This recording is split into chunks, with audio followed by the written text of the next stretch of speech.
Vamos começar, né? Obrigado, bom dia. Eu queria só fazer uma pequena introdução, Thaís.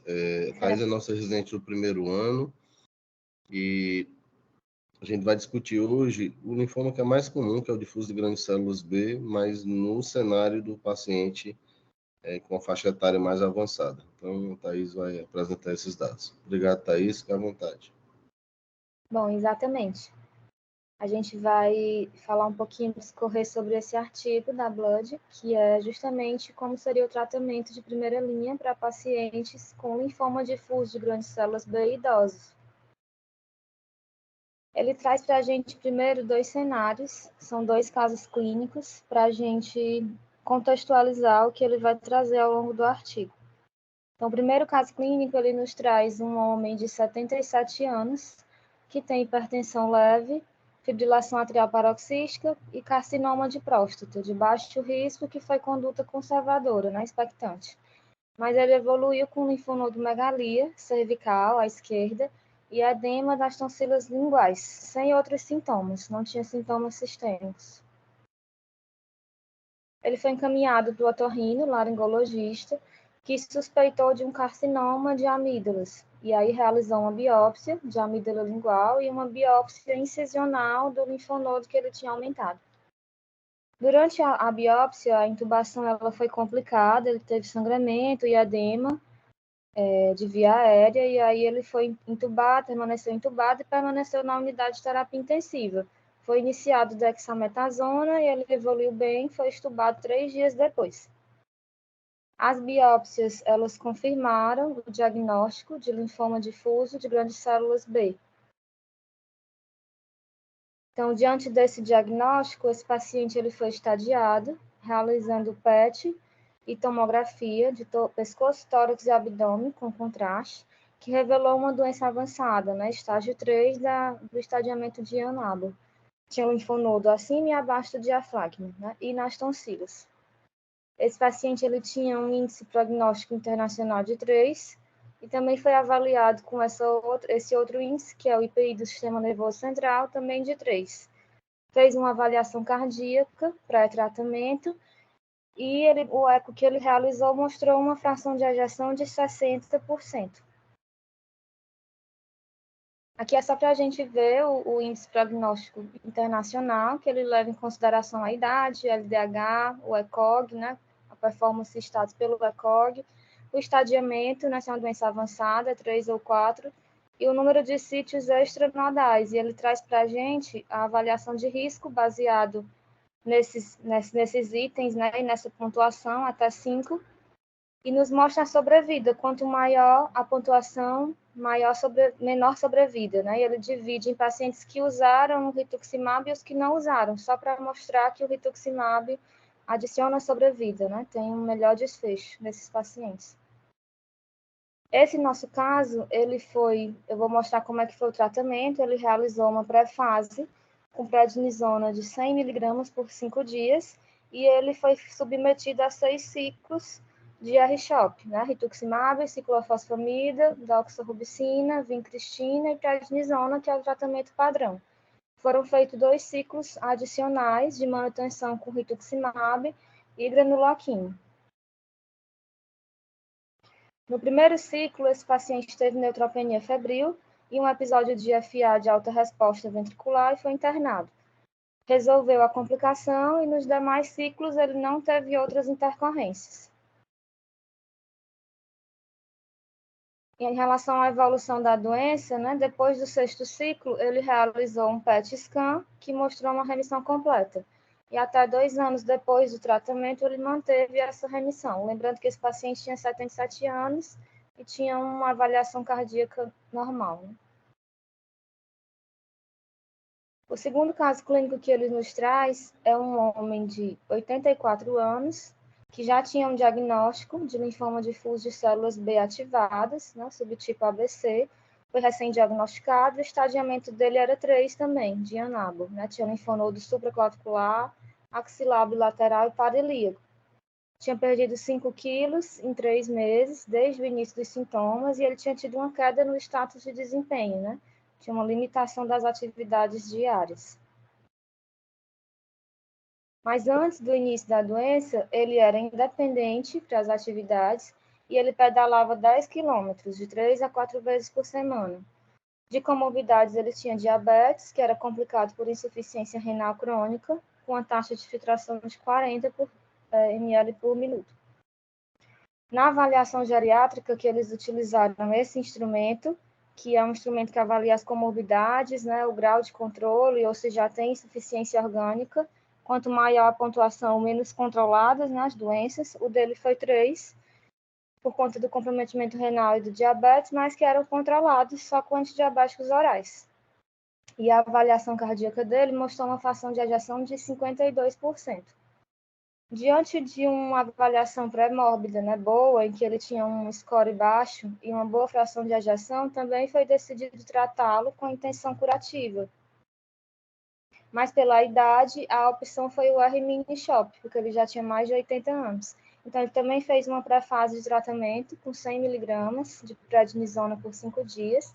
Fez 6 ciclos do R-mini-SHOP, que é uma dose reduzida de ciclofosfamida e doxorubicina. E 2 ciclos adicionais também de manutenção com rituximab. E no caso dele, ele também usou estimulador de colônias granulosas, mas foi o pegfilgrastim. Ele teve até o 3º ciclo bem, sem intercorrências, mas foi decidido não aumentar a dose para o R-SHOP por conta da idade. E no 6º ciclo, ele foi adiado por conta de trombocitopenia, mas depois ele foi feito porque se resolveu espontaneamente. Esse paciente também foi avaliado para haver resposta da doença, inicialmente com a TC, que mostrou remissão parcial, e depois com o PET scan 6 semanas após o tratamento, e mostrou uma resposta metabólica completa, que também não teve recidiva nos 18 meses que ele foi seguido após o último ciclo do rituximab. Então, diante desses 2 casos clínicos, agora a gente vai falar um pouquinho da doença e do objetivo do artigo, que é mostrar a abordagem de primeira linha nos pacientes idosos. Só lembrando que o linfoma difuso de grandes células B ele é uma doença agressiva, mas ele é potencialmente curável. E apesar de poder acontecer em qualquer faixa etária, ele é mais comum nos idosos. E aí entra o grande papel da avaliação geriátrica nesses pacientes, para ver os pacientes que são aptos e os que não são aptos ao esquema padrão, ao esquema intensivo, ou se são candidatos à redução de dose, né, ou não, a não fazer quimioterapia. O tratamento padrão, como a gente viu, é o R-SHOP, mas para mais de 80 anos, o tratamento padrão é o R-mini-SHOP, e a gente vai ver as especificidades, né, dessa escolha. É o tipo mais comum de linfoma não Hodgkin, né? E a faixa etária que tem maior incidência é essa de 65 a 74 anos, mas até 29% dos casos podem acontecer em maiores de 75 anos. Então, o grupo de idosos ele é bem importante nessa doença.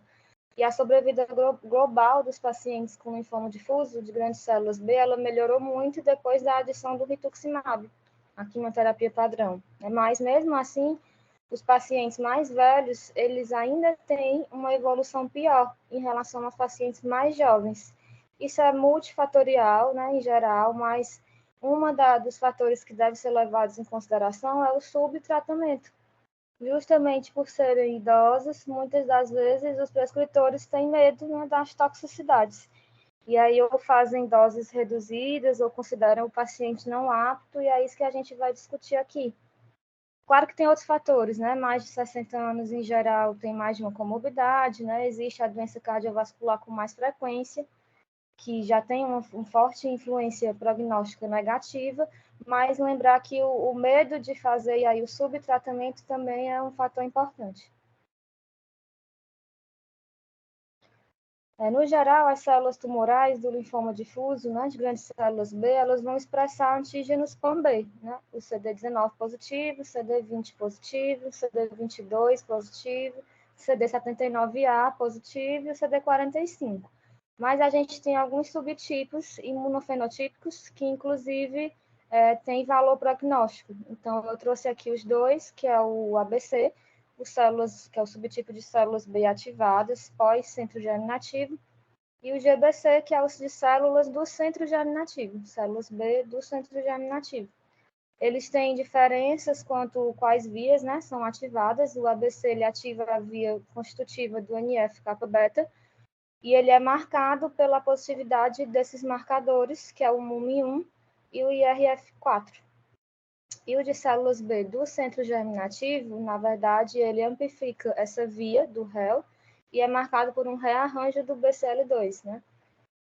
E os marcadores é o CD10 positivo e o BCL6 positivo, e a gente pode diferenciar eles, né, de forma bem prática através do algoritmo de Hans, né, que a gente já conhece. O valor prognóstico é que o subtipo de células B ativadas, ele é pior, né? Ele vai pior, tem um pior prognóstico. Mas, ao longo do tempo, outros marcadores, né, eles também foram se tornando importantes, também para o valor, entendimento prognóstico, para a classificação da doença. Eu trouxe aqui só para a gente ter essa noção, porque a gente deve avaliar o rearranjo desses oncogenes, que é o MYC, o BCL2 e o BCL6. Quando eles são expressos na imunohistoquímica, né, eu chamo aquele linfoma de duplo ou triplo expressor. Mas quando eu faço a pesquisa citogenética, com FISH, né, por exemplo, para ver esses rearranjos, eu posso classificar ele em double hit ou triple hit, né, dependendo da presença de quantas translocações. Se ele tem o rearranjo do MYC mais o BCL6 ou o BCL2, ele é um double hit.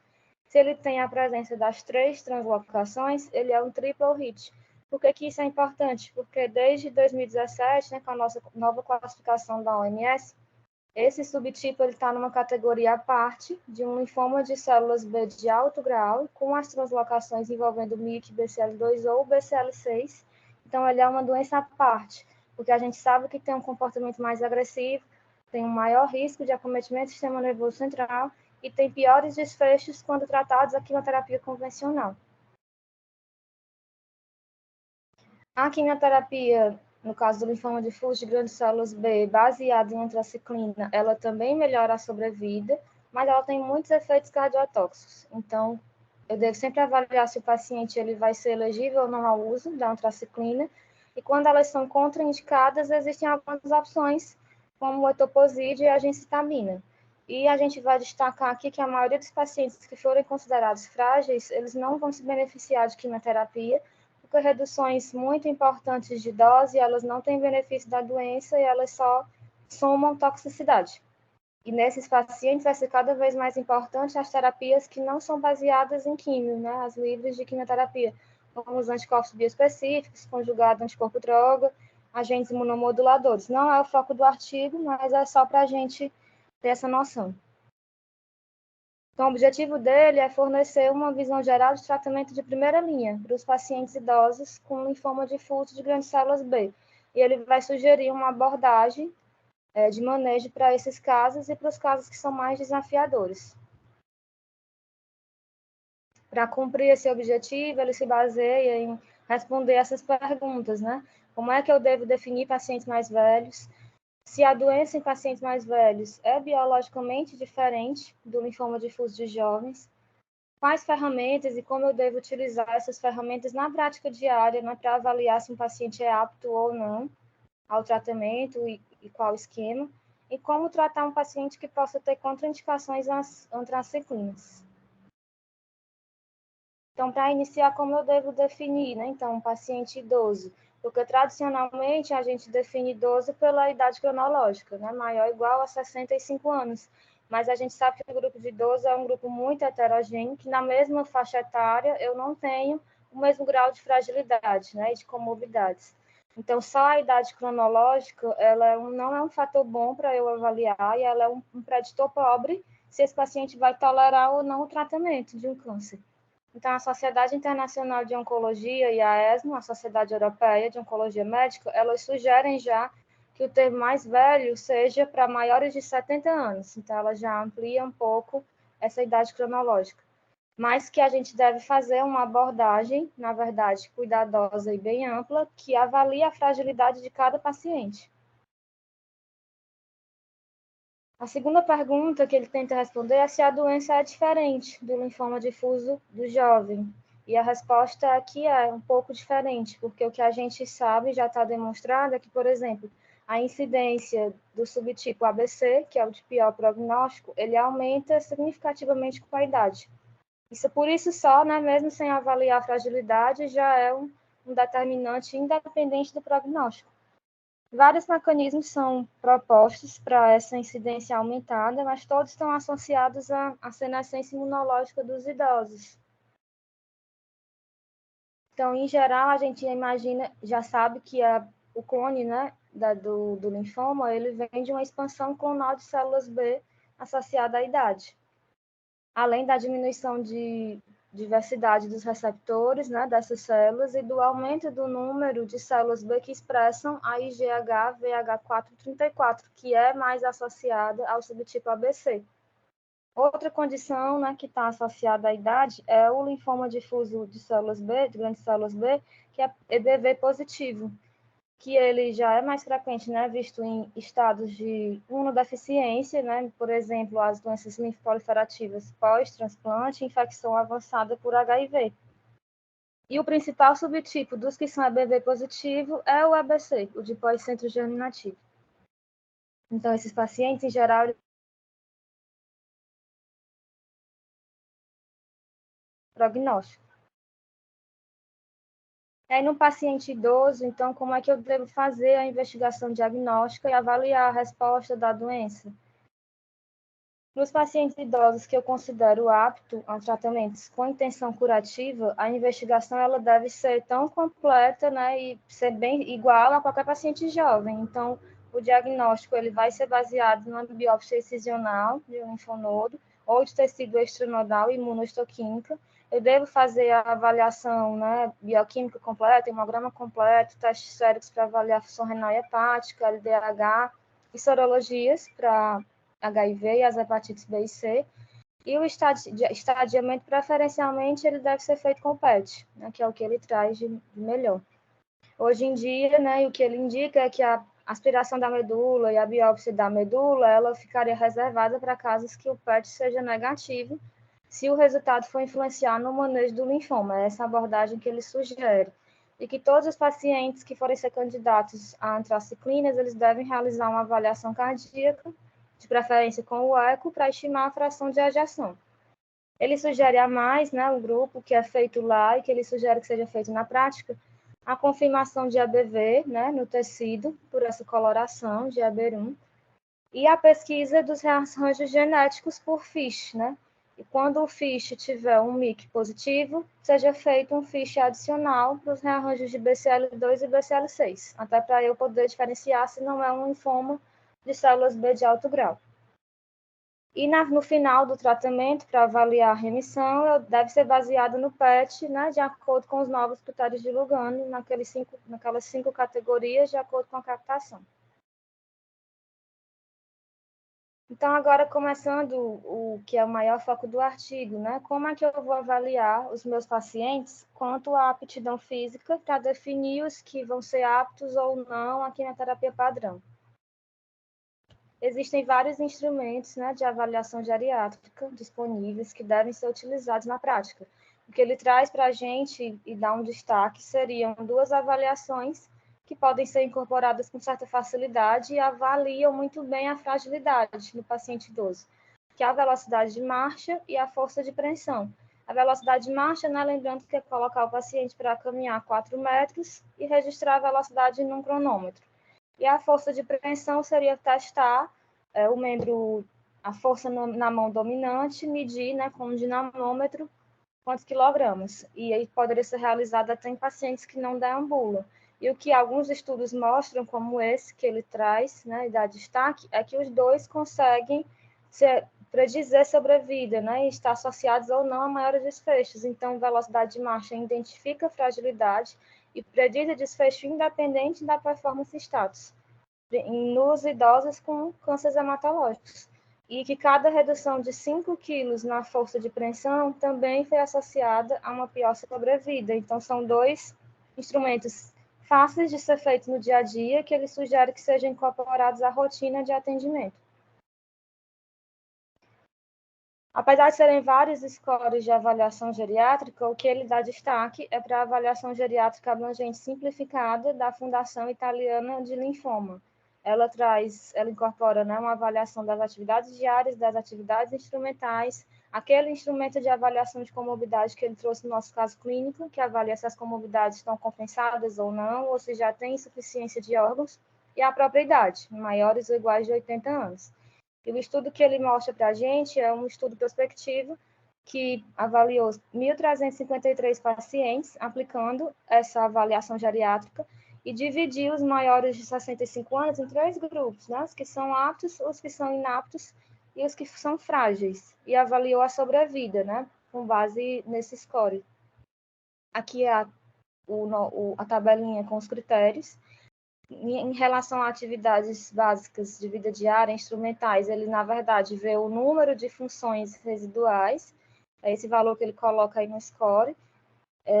No caso da avaliação de comorbidades, quanto maior o score, né, pior. E a idade ele divide em menores de 80 anos e maior ou igual a 80 anos. Então, ele, com base na pontuação, classifica se o paciente é fit ou apto, unfit ou inapto, né, e os pacientes frágeis. E ele traz para a gente a curva de sobrevida, que é o que é mais interessante, né? A linha vermelha, que é a que está mais em cima, são os pacientes aptos. E a gente pode perceber claramente como a sobrevida ela muda. E aí a curva azul são os pacientes não aptos e a curvinha verde, que está mais embaixo, são os pacientes frágeis. Nesse mesmo estudo, ele avalia o tratamento com intenção curativa, né? Que ele classifica quantas doses da antraciclina. Então, quando ele usava mais de 70% da dose, ela é classificada como tratamento curativo. Doses menores do que 70% era intermediário. E se a antraciclina fosse omitida, era um tratamento paliativo. O que ele encontrou? Que os pacientes aptos, eles se beneficiam do tratamento com intenção curativa e que os inaptos se beneficiam de uma dose intermediária de antraciclina, porque ela não foi associada a um desfecho pior, comparado ao tratamento que usou a dose cheia, mas ela foi superior a simplesmente omitir, né, a antraciclina. Então, agora a gente vai para a pergunta como é que eu trato um idoso apto. A gente vai começar pelo apto e depois a gente vai falar sobre o inapto e o frágil. Para os idosos que são aptos, o tratamento padrão é o R-CHOP a cada 3 semanas, o R-CHOP 21.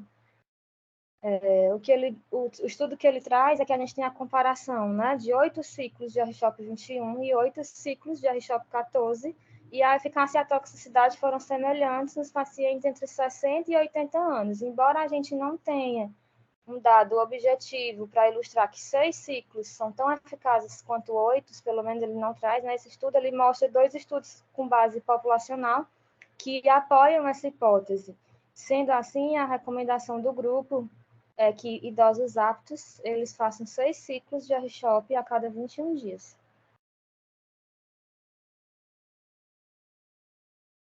A dose e a intensidade da quimioterapia, ela é importante, porque quanto maior a dose, né, maiores efeitos tóxicos. Quanto mais comorbidades, isso vai se concretizar e ter como consequência num desfecho pior. Então, em pacientes maiores de 80 anos, mesmo os aptos, eu devo considerar reduzir a dose. E aí essa dose, o valor que ele traz para a gente é daqueles 70%, né? A redução máxima da dose da antraciclina, porque reduzir mais do que isso também aumenta a recaída de forma drástica.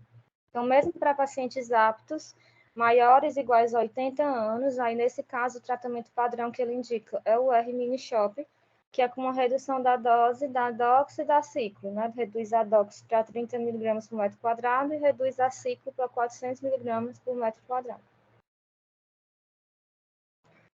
Ele indica como parte do tratamento essa pré-fase com os corticoides, porque eles podem melhorar até a performance status do paciente antes de iniciar mesmo o R-CHOP, e ele pode reduzir o número de mortes associadas à terapia, principalmente no primeiro ciclo.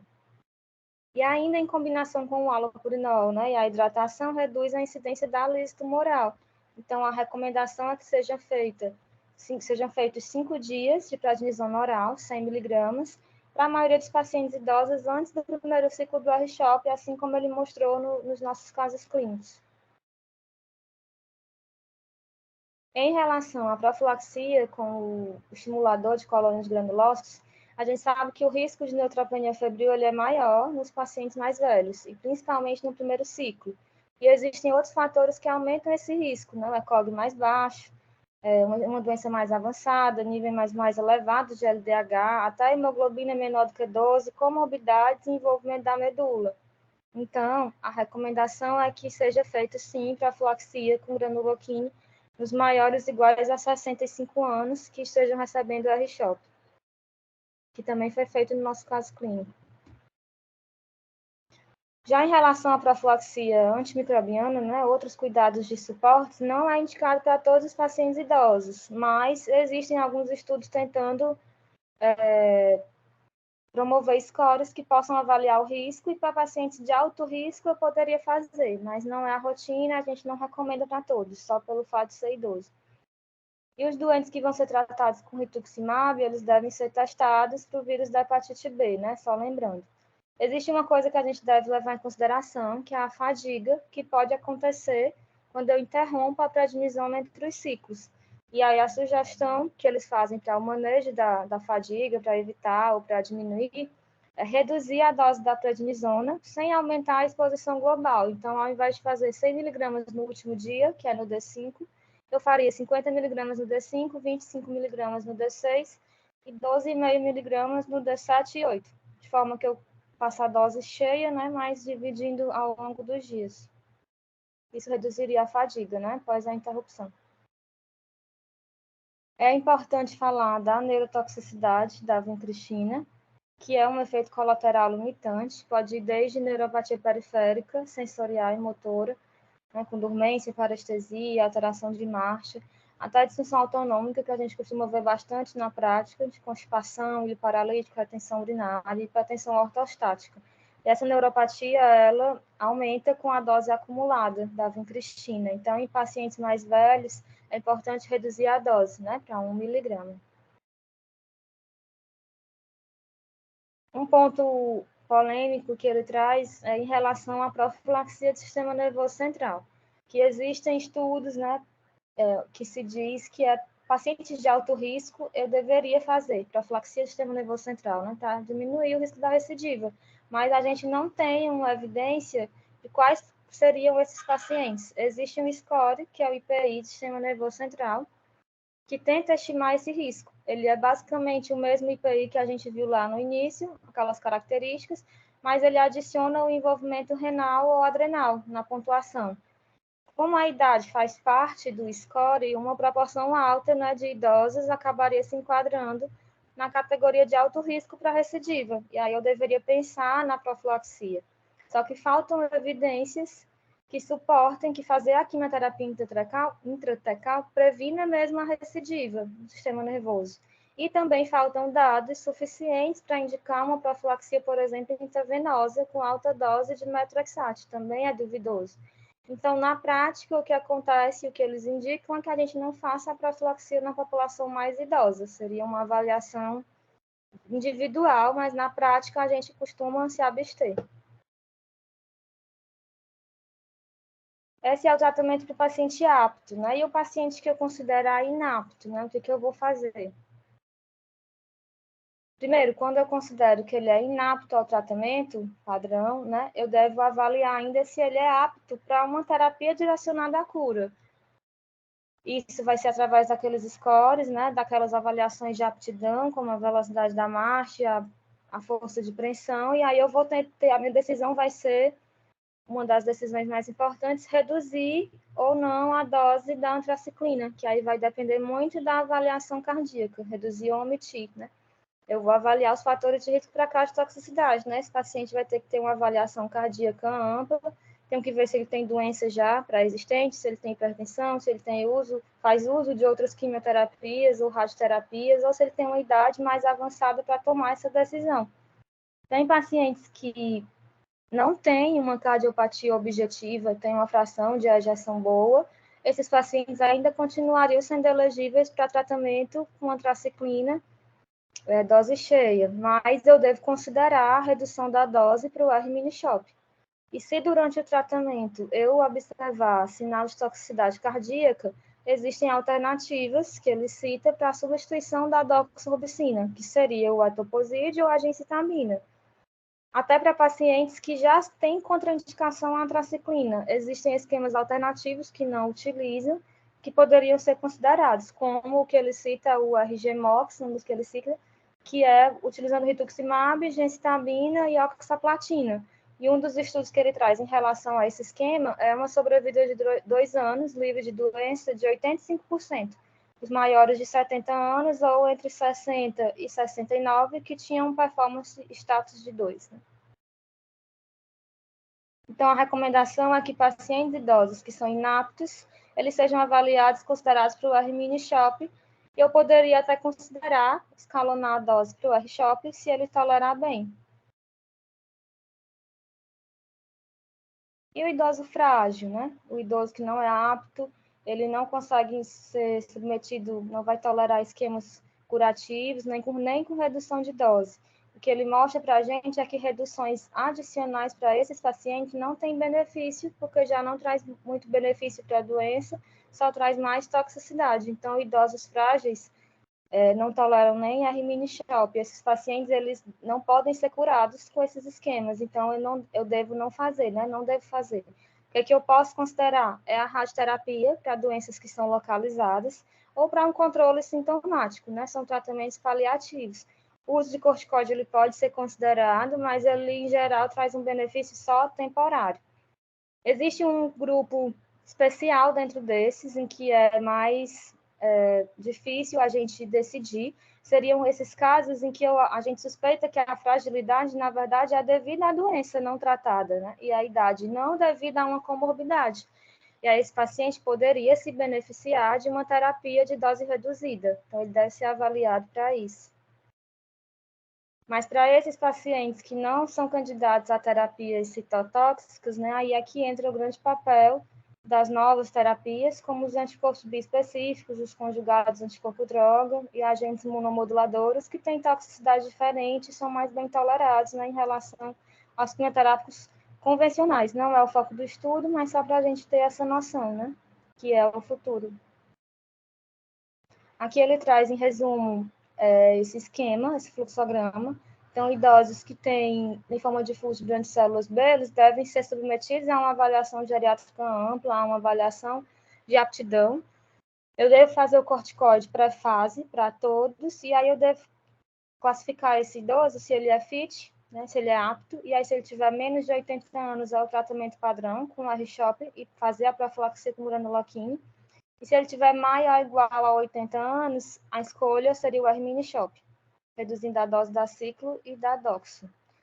E os pacientes que não são aptos, eu devo avaliar quanto a contraindicações ou não às antraciclinas. Se ele tiver contraindicação, eu devo pensar em esquemas alternativos, como o RG-MOX, como eu citei. Agora, se ele não tiver contraindicações objetivas, eu devo pensar na redução da dose, né, como o R-mini-SHOP. E os pacientes que são frágeis, eles não se beneficiam de quimioterapia convencional, eu devo fazer esse controle de sintomas, radioterapia para doenças localizadas, mas naqueles pacientes em que eu considero que a fragilidade é da própria doença e não de comorbidades, eu devo pensar em fazer esquemas com dose reduzida, como o R-mini-SHOP. É isso, eu abro para as discussões.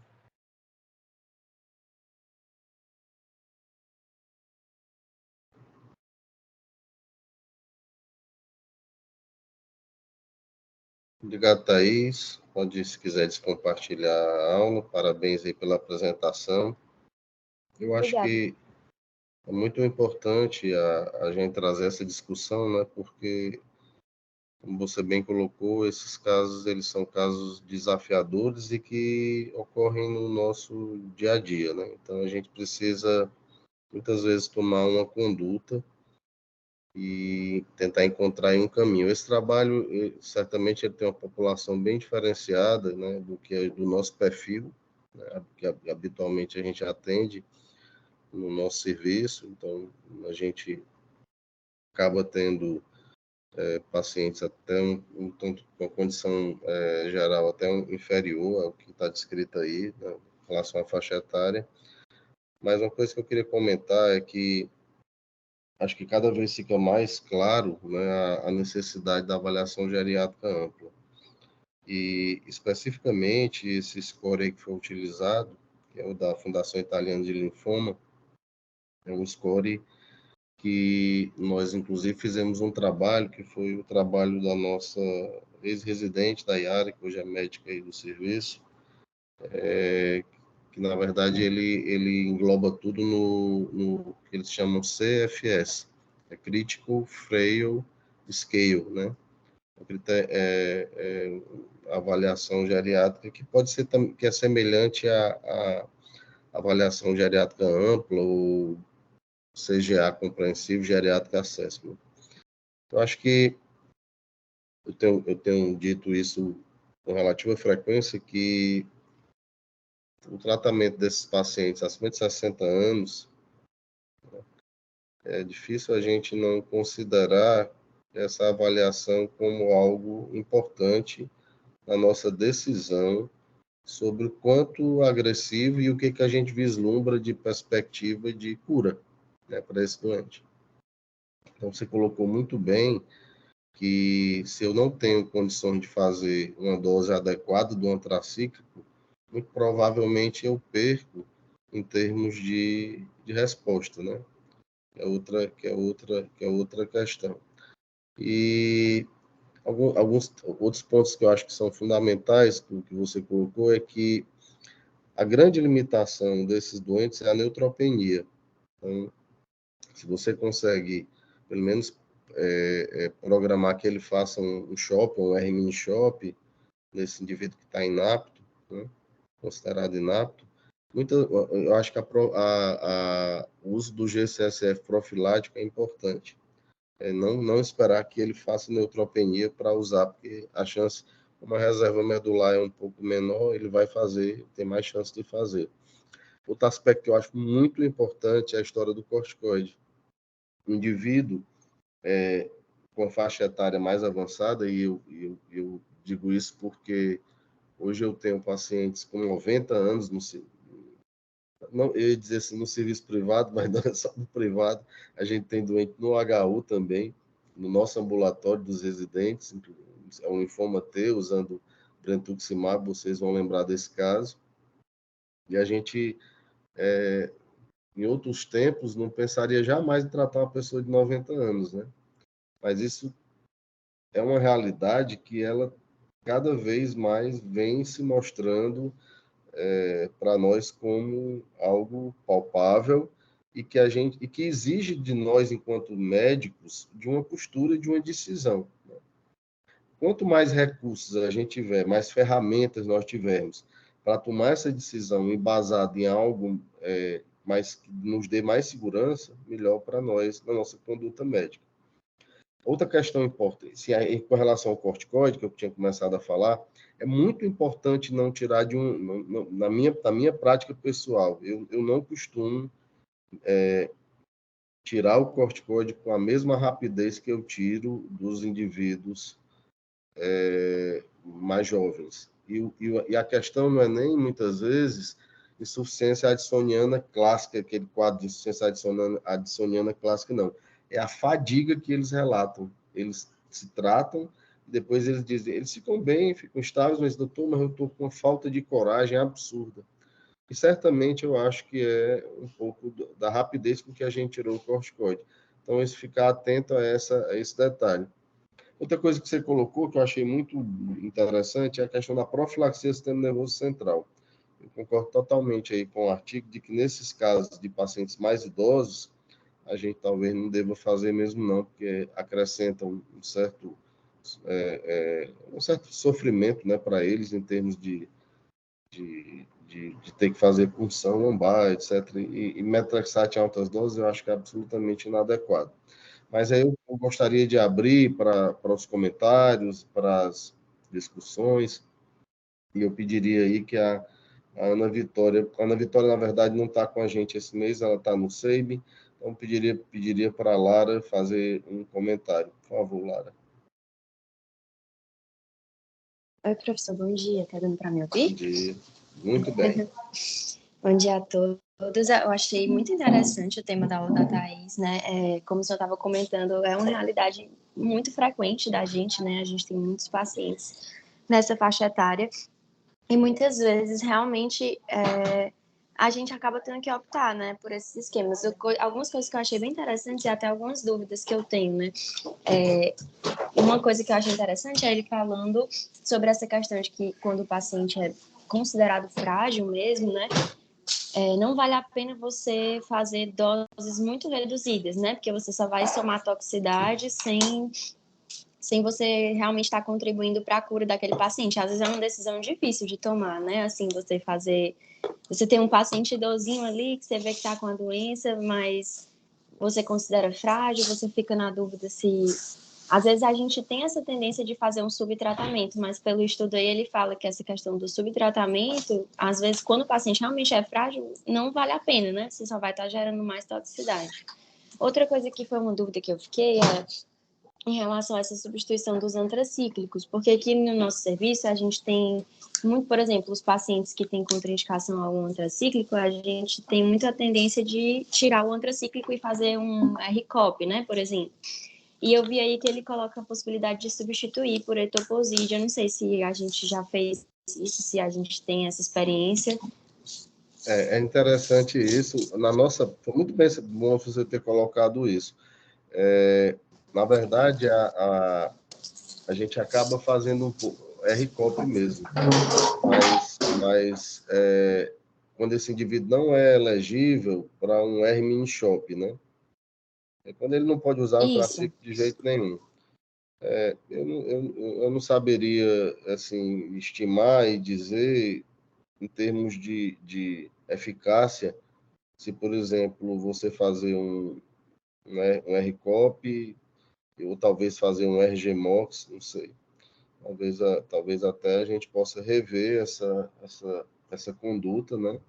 Historicamente, a gente faz RCOP, historicamente, mas eu acho que é algo que a gente pode pensar em discutir, porque o acesso à gencitabina e até a oxaliplatina, ele não é algo assim que tenha mais de 10 anos, por exemplo, entende? Então, principalmente a oxaliplatina, a gente não tinha o acesso a essa droga, então acho que a gente não tem muito a prática, né, de utilizar, mas eu acho que é algo que a gente pode rever e talvez naqueles casos em que o doente seja um pouco, tem uma condição melhor, e talvez rediscutir isso. Eu acho que isso cabe, Lara, foi muito bem colocado por você. E talvez a gente precisasse até rever os casos da gente, né? Eu acho muito importante que a gente, quando mude alguma conduta local, a gente faça uma revisão dos nossos casos e veja os resultados, porque é difícil você, muitas vezes, só reproduzir o que é feito em outros serviços, em outras realidades, né? E de repente você muda e isso não traz um benefício. Mas eu acho que é importante sempre estar aberto a essa discussão. Tá? Hércules, você gostaria de fazer um comentário? Oi, professor, está dando para escutar bem? Estou ouvindo bem, Hércules. Pode falar. Parabenizar a Thaís pelo trabalho, excelente. Ele é bem conectado com a realidade da gente no serviço. Eu vou fazer duas ponderações. Uma é sobre o uso do granulocine. O trabalho colocou realmente uma complicação que a gente vê com bastante frequência, são os pacientes mais idosos, nessa faixa etária que ele colocou de 65 anos. Realmente é muito frequente a neutropenia, né, e em alguns casos a neutropenia febril, e achei interessante esses critérios que ele utilizou como indicação de uso de granuloquina já no primeiro ciclo.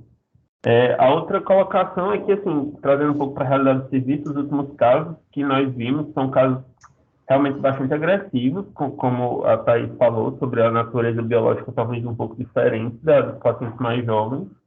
E eu pelo menos nesse quase um ano e meio de residência, eu notei, por exemplo, bastante casos de linfoma difuso com acometimento extranodal. Eu lembro pelo menos de algumas idosas com acometimento gástrico importante, pacientes com massa média achinal, que a histologia era compatível com linfoma difuso, né, e acabaram complicando mais o manejo desses doentes. Então, eu não vi notícias tanto sobre essa prevalência de doença extranodal ser maior, mas na nossa prática eu notei. É importante essa consideração porque a gente parte da premissa que esses doentes têm uma doença mais agressiva, né, de células B ativadas, né, diferente do centro germinativo. Isso aí ficou bem claro, né, na apresentação, e é algo que a gente tem um certo conhecimento sobre isso, e principalmente a ativação da via VNF-kappa-beta, né, que confere aí de alguma forma essa resistência. Eventualmente, alguns que são double hit ou triple hit, né, que também tem uma pior evolução. Agora, quando o indivíduo tem um linfoma extranodal, por si só, a gente já sabe que é mais agressivo, né? Então, independente até de qualquer outro detalhe, a doença já mais avançada e que compromete a parte extranodal. Acho que já traz aí consigo um prognóstico mais adverso, né? Então, isso aí é um fato, Herpes. Eu acho que reforça o que a gente está dizendo. Em termos de possibilidades de tratamento, a gente tem que esse artigo não cita, mas que eu tenho que falar, é que hoje uma alternativa é o Carticel para esses doentes, né? Então, o Carticel tem uma colocação de que a avaliação geriátrica não é tão importante no primeiro momento, quer dizer, você poderia até levar para doentes que não têm condições de tratamento com quimioterapia, que esses doentes poderiam ir para o CAR-T, e que, na verdade, a avaliação geriátrica ampla, ela talvez fosse mais importante no pós-CAR-T-cell, em que a gente vê a questão da funcionalidade desse doente e a qualidade de vida dele depois do CAR-T-cell. Então, alguns trabalhos estão mostrando isso, né? E aí a gente é mais para ilustrar aí em termos de opções, né? Então, é algo que mudou um pouco, né? Esse paradigma do tratar ou não tratar os doentes com idade mais avançada. Eu gostaria de saber, doutora Helena, se a senhora não quer fazer um comentário. Fernando, duas coisas. Primeiro, eu quero parabenizar a Thaís. Muito bom, viu, Thaís? Valeu. Obrigada, doutora. Não, é o seguinte, essa questão do corticoide, eu acho muito importante a gente ter cuidado quando vai tirar o corticoide de um paciente. Eu própria, que sou, o que eu vou dizer, do grupo mais velho, ano passado eu estava em Porto Alegre, naquele frio horroroso, e eu fiz uma rinite alérgica terrível, e o médico, o meu querido Sebastião, me passou, além de outras coisas, 40 miligramas de prednisona. Eu tomei 5 dias. Parei. Eu fiquei um trapo, Fernando. Aí, então, peraí. Voltei o corticóide 40 e comecei a reduzir. Fiquei toda faceira de novo. Bom, isso é uma coisa. Obrigada, Thaís, por lembrar essa parte. A segunda coisa é esse CAR-T. Fernanda, eu ando muito encasquetada com o CAR-T-cell.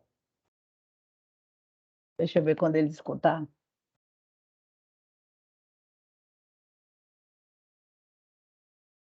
Viu, Thaís? Porque é o seguinte, você levaria um paciente desse, digamos um FIT, mas que não respondeu muito bem e tudo, e você resolve levar ele para o CAR-T-cell. Você quer isso aí como uma ponte para alguma coisa ou você espera ter alguma resposta diretamente com o CAR-T? Não, quando você indica, o objetivo é curativo. É Né? Você não... curativo. Na verdade, assim, alguns casos de leucemia linfóide aguda, né? Tem se usado o CAR, não sei nem se a gente pode usar esse termo, mas talvez possa, feito um CAR-T e feito um transplante alogênico na sequência. No linfoma é possível também, mas não é, mas na verdade o objetivo primeiro aí é curativo, né? É que você, porque veja, qual é o standard of care do linfoma não Hodgkin? É tratar, ter uma remissão e cura. Isso. Ele é refratário ou recai? Eu faço um resgate, com um protocolo de resgate, e o que for mais adequado, AIS, DAP, o que seja, e aí esse indivíduo entra em remissão idealmente completa, ele vai para um autotransplante. É isso. Isso. Porém, você tem cenários em que esse indivíduo não entra em remissão, quer dizer que aquele resistente primário, ou mesmo que aquele indivíduo, que não acho que seja o caso aqui, mas aqui nós estamos falando de doentes que não conseguem, que não têm perfil para tratamento mais agressivo. Isso. Então, nesse caso, a gente, ele não pode ir para um transplante, mas ele pode fazer CAR-T-cell. É sobre isso que a gente está falando. Né? E aí, em fazendo esse CAR-T-cell, a gente pensa em fazer isso de maneira curativa. Isso que muda o paradigma. O que o CAR-T-cell trouxe foi a perspectiva de você poder tratar pessoas de uma idade mais avançada, que você não teria condições de tratar só com quimioterapia e curar, né? E óbvio que esse indivíduo tem que ter um perfil, um performance status mínimo, mas ele deu uma flexibilidade maior, né? Principalmente a idade. Entendeu? Então, acho que tem essa discussão aí, né? Os estudos, eles incluem pacientes com idade, assim, 75 anos, até alguns com idade até maior, né? Então, acho que isso muda um pouco essa nossa realidade. E Como isso, nós assim, estamos marchando para ter o CAR-T-cell aqui, então eu acho que a gente começa a desenvolver as esperanças para sem essa dúvida, coisa. sem dúvida. A mensagem mais importante que eu acho, viu, doutora Helena, dessa aula, e todos vocês, é que a gente precisa fazer avaliação geriátrica ampla, Isso. que é uma avaliação que ela suplanta a nossa avaliação superficial.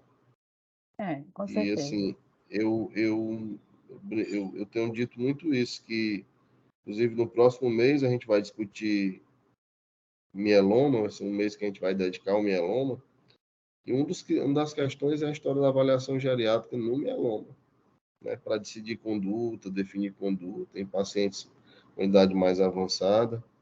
E isso, infelizmente, por exemplo, hoje a gente só tem no nosso serviço, que já é um grande ganho, desde 2013, a avaliação geriátrica ampla no transplante alogênico. Até por uma questão de... Porque isso, para que você faça essa avaliação, você precisa dedicar um tempinho a mais além da consulta, né? Mas eu acho que tem que começar a entrar na nossa prática. Tá? A gente precisa, na hora da decisão maior, eu acho que essa é a principal mensagem desse trabalho, é isso, que esses doentes podem ser tratados e que alguns são inelegíveis e que a nossa decisão ela tem que estar pautada em algo mais racional do que propriamente uma coisa intuitiva, né? Então, acho que não pode ficar no achismo. Tem que ser algo mais concreto, que a gente possa ter um referencial melhor.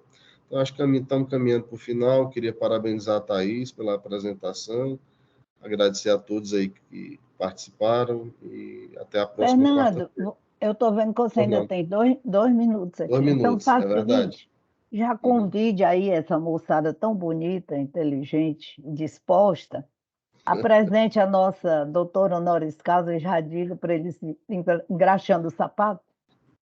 Ah, sim, é muito bem lembrado. Aliás, eu tenho 2 avisos. O primeiro deles é com relação a esse assunto que a doutora Helena colocou. A doutora Mary Flowers, pessoal, é uma nordestina, né, e que mora há mais de 30 anos nos Estados Unidos e que trabalha no Fred Hatt. Trabalhou agora, ela também já se aposentou e ela foi concedido a ela, que vai ser entregue dia 14 de agosto às 19 horas na reitoria, o título de doutor honoris causa para ela. Com muita honra a gente vai participar disso, essa iniciativa que foi um objetivo nosso, uma intenção nossa, né, de conceder pelo reconhecimento, e na verdade isso é uma celebração, porque alguém que conseguiu, né, há mais de 40 anos atrás, sair da sua região, e a gente sabe todas as dificuldades que nós temos aqui, e construir um trabalho tão bonito. Ela foi uma das pessoas pioneiras no SEMO, no Rio de Janeiro, e depois fez a sua carreira na Universidade de Washington, no Fred Hatt, em Seattle. Eu tive aí a honra de tê-la como minha orientadora no pós-doutorado. Então, esse é um ponto. E a outra, convidava todos vocês para quinta-feira, às 19 horas, acho que é 19, né, Hércules? No restaurante Murano, uma apresentação. 19h30. 19h30, melhor, corrigindo. Onde a gente vai ter uma sessão conjunta com a Universidade de Santa Maria, do Rio Grande do Sul, que vão entrar online, o grupo de Florianópolis, e nós discutiremos um linfoma de zona do manto, e o Hércules vai mostrar 2 casos do nosso serviço e mostrar os casos que foram transplantados, o que aconteceu com esses pacientes. Eu acho que é uma oportunidade muito boa da gente se encontrar, interagir, ouvir outras opiniões, e até, de certa forma, que é um linfoma tão desafiador e tão importante a gente conduzir bem esses doentes. Então, todos vocês estão convidados e eu espero que a gente possa se encontrar lá, tá bom? Então, obrigado, um abraço, até mais. Tudo de bom. Tchau, tchau. Tchau, Bom dia. dia. Parabéns, Thaís. Obrigada, professor.